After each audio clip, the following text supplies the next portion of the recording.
नमस्कार दोस्तों, मैं Chetan Gupta caps education and welfare society से आप सभी का हार्दिक अभिनंदन करता हूं।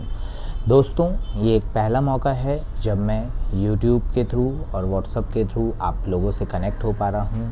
आशा करता हूं कि आज जो मैं बात करना जा रहा हूं वो आप तक मैं सही तरीके से पहुंचा सकूं। देखिए बच्चों, एग्ज़ाम का टाइम आ चुका है।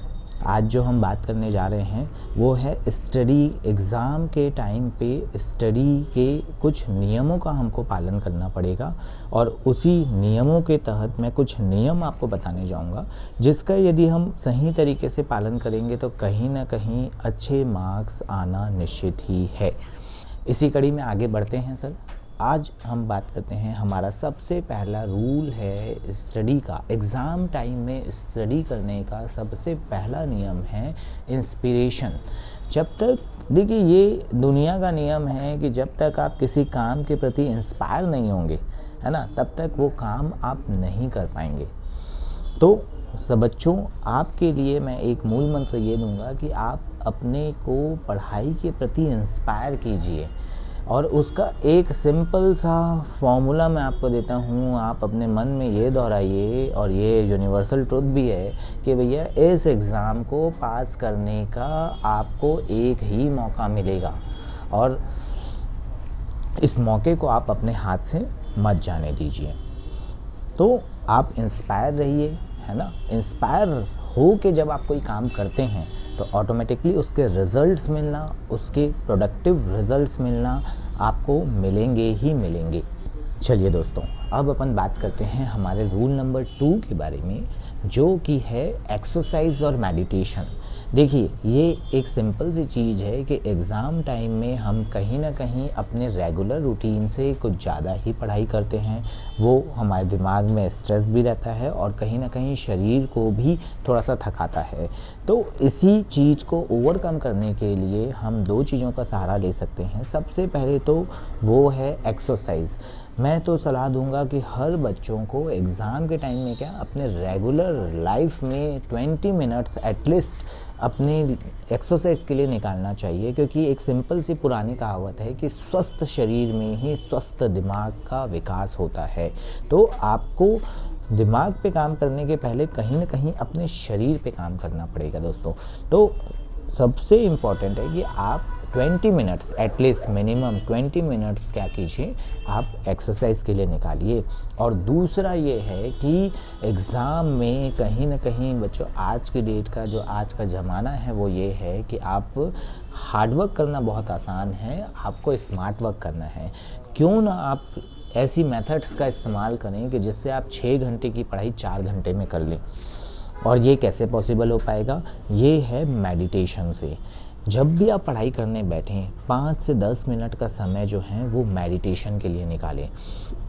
इससे होगा ये कि आपका कंसंट्रेशन पावर बढ़ेगा। कंसंट्रेशन पावर बढ़ने से आप जो भी पढ़ाई करेंगे वो प्रोडक्टिव वे में, इफ़ेक्टिव वे में आपको याद रहेगा। चलिए दोस्तों, अब बढ़ते हैं अपने रूल नंबर 3 की तरफ, जो है पॉजिटिव एटीट्यूड। देखिए, जब तक आप किसी भी काम को करने के प्रति आप एक पॉजिटिव एटीट्यूड नहीं रखेंगे, है ना, तब तक वो काम में सफलता आपको नहीं मिल पाएगी। तो आपको हमेशा पॉजिटिव एटीट्यूड के साथ ही काम करना है कि भाई मुझे एग्ज़ाम में अच्छे नंबर लेके आने ही हैं, है ना, मुझे अच्छा परफॉर्म करना है, मुझे 90% मार्क्स लेके आने हैं। जब तक आप इन चीज़ों को और इस पॉजिटिव थॉट्स को दिन भर अपने दिमाग में लाते रहिए, जिससे आप कहीं ना कहीं प्रोडक्टिव होंगे, आप इंस्पायर होंगे और आपको पढ़ने के लिए किसी भी एक्सटर्नल एफर्ट्स या एक्सटर्नल फोर्स की ज़रूरत नहीं पड़ेगी। जो दोस्तों, आप अपने अंदर से ही, आप खुद से जब आपको पढ़ने की इच्छा रहेगी तो ये जो पॉजिटिव एटीट्यूड है वही आपको मदद करेंगे खुद से पढ़ाई में मन लगाने में। चलिए दोस्तों, अब अपन आगे बढ़ते हैं अपने रूल नंबर 4 के ऊपर। वो बहुत इम्पोर्टेंट रूल है, वो है आपका टाइम मैनेजमेंट। देखिए बच्चों, ये जो समय है एग्ज़ाम टाइम का है। एग्ज़ाम टाइम के समय में आप को कहीं ना कहीं अपने टाइम को इस तरह से मैनेज करना है कि जिससे आप ज़्यादा से ज़्यादा पढ़ाई भी कर सकें और आपका एंटरटेनमेंट से रिलेटेड जो भी चीज़ें हैं, जैसे टीवी हो गया, मोबाइल हो गया, व्हाट्सअप हो गया, यूट्यूब हो गया, इनके लिए मैं तो चाहूँगा, मैं आपको ये नहीं बोलूँगा कि आप इन्हें अवॉइड कीजिए, बट मैं ये बोलूँगा कि आप इनके लिए एक प्रॉपर टाइम निकालिए कि भाई उनका एक शेड्यूल सेट कर लीजिए कि भैया इतने से इतने में ही मैं जो भी रहेगा मैं टीवी देखूंगा और इतने से इतने ही मैं मोबाइल को ऑपरेट करूंगा। और जब आप पढ़ाई करें तो ये जो जितने भी डिस्ट्रैक्टिव मीन्स हैं इन्हें आप बिल्कुल अवॉइड कीजिए। ये सेल्फ डिसिप्लिन आपको अपने अंदर लाना ही पड़ेगा, है ना। और इस कड़ी में मैं पेरेंट्स को भी ये संदेश देना चाहूँगा और मेरी एक रिक्वेस्ट भी रहेगी कि भाई आप भी इन जगहों पे जब आप काम कर रहे हैं या जब आप घर में आपका बच्चा पढ़ाई कर रहा है तो आप जो है वो उस समय टीवी और मोबाइल को भी अवॉइड कीजिए। ये कहीं ना कहीं आपके डिस्ट्रैक्शन करेगा, आपके बच्चे को डिस्ट्रैक्ट करेगा। चलिए अब बढ़ते हैं अपने रूल नंबर 5 के ऊपर, वो है रिवीजन अभ्यास। देखिए ये बहुत प्राचीन समय से बोला गया है कि जब आप किसी भी चीज़ को बार बार करते हैं तो वो आपको कंठस्थ हो जाती हैं, वो आपको याद रहती हैं। चलिए अब अपन बढ़ते हैं अपने फाइनल रूल में, जो रूल है रूल नंबर 5, रिवीजन। देखिए ये है तो बहुत छोटी सी चीज़, बट आप इसको रेगुलर वे में जब आप अपने स्टडी में इसको अडॉप्ट करेंगे तो ये बहुत इफ़ेक्टिव होती है।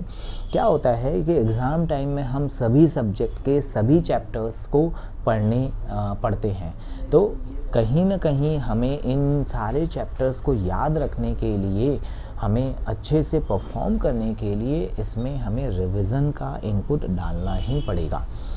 रिवीजन क्या होता है सर? एक सिंपल सा मैं छोटा सा आपको टेक्निक दूंगा कि जब भी आप पढ़ाई करने बैठें, जब आप एक नया चैप्टर चालू करें जिस सब्जेक्ट की आप पढ़ाई कर रहे हैं, मैं चाहूँगा कि ये 15 से 20 मिनट, ज़्यादा नहीं, 15 से 20 मिनट आप पुराने जो चैप्टर आपने ऑलरेडी पढ़ा हुआ है उसको एक रिवाइज़ कर लें, उसके इम्पोर्टेंट पॉइंट्स देख लें, आप उन चीज़ों को देख लें। तो ओवरऑल इससे होगा ये कि आप कंटिन्यू जब अपने स्टडीज़ में रिवीजन को लेके आएंगे तो इससे आपका इफ़ेक्टिवनेस भी बढ़ेगी, आपको पुरानी चीज़ें याद रहेंगी और कहीं ना कहीं आपके नॉलेज में और आपकी पढ़ाई में ये इफ़ेक्टिवनेस के साथ काम करेगा। चलिए दोस्तों, मैं आशा करता हूँ कि मैं अपनी बात रख पाया हूँ और आप इन नियमों को पालन करके आप भी एग्ज़ाम में जो है वो अच्छे नंबर प्राप्त कीजिए। Caps education and welfare society की तरफ से मैं चेतन गुप्ता और मेरी पूरी टीम की तरफ से मैं आपको एडवांस में पास होने की बहुत बहुत बधाई देता हूँ और आप सबको एग्ज़ाम के लिए बेस्ट ऑफ लक बोलता हूँ। Thank you.